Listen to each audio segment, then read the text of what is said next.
I met Adrian Cole on a night when my life was already falling apart. The power had gone out in my apartment, my phone was dead, and my bank account had exactly $12 left. I walked into a diner at 2:17 a.m. because it was the only place with light. That's where he was, sitting alone in a corner booth, untouched coffee, suit too expensive for that part of town. He didn't look dangerous. He looked tired, like a man carrying a weight no one else could see. When the waitress asked what I wanted, my voice failed me. Adrian answered for me. "She'll have the soup." And tea, I should have been offended. Instead, I was grateful. That was my first mistake. He came back every night, always alone, always quiet, always watching the door. We talked about small things, books, weather, movies we pretended to like. He never talked about work. I never asked. After a week, he said, "You shouldn't walk home this late." After 2 weeks, "I'll drive you." After a month, "Stay." I didn't know when my life became his, only that it did. Adrian was gentle in ways I didn't expect.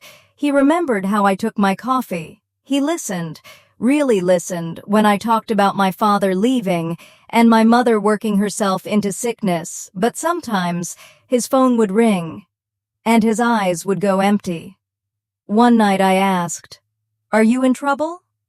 He smiled softly. "I am the trouble." I laughed. I shouldn't have. The truth doesn't arrive all at once. It leaks. A man following us. A black SUV parked outside my building, a stranger calling me by my name before I ever introduced myself. Then came the blood. Not on Adrian. On the sidewalk outside the diner. That night, Adrian held my face and said words that still echo in my bones. "If I tell you who I am, you'll never be safe again." I told him I didn't care. Love makes liars out of all of us. He told me everything 2 weeks later. Adrian Cole wasn't his real name. He ran distribution routes across 3 states. Money. Weapons. Silence. He said it calmly, like a man discussing the weather. I tried to leave. He didn't stop me. That scared me more than if he had. 2 days later, my mother was attacked. Not robbed. Not killed. Warned.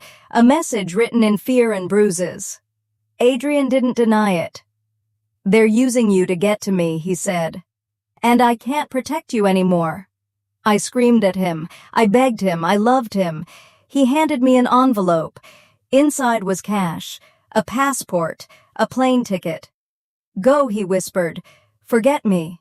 I asked through tears, "Do you love me?" He didn't answer. That was the answer. I left, changed my name, changed my hair, changed my life. But love doesn't disappear just because you do. Every siren sounded like him dying. Every knock felt like the past catching up. 3 years passed. Then, I saw him on the news. Adrian, older, bruised, handcuffed. The headline read, "Crime Boss Finally Arrested After Decade on the Run." I cried for someone who never truly existed. I visited him once. Prison glass between us. Orange jumpsuit.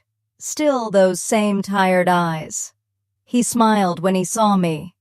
"I hoped you'd never come," he said. "I hoped you'd be dead," I replied. We both laughed. Because pain changes shape when shared. Before leaving, he said softly, "I never said I loved you. Because love is weakness in my world." Then he leaned closer. "But you were my only escape." I walked away without looking back. Some love stories don't end in forever. Some end in survival.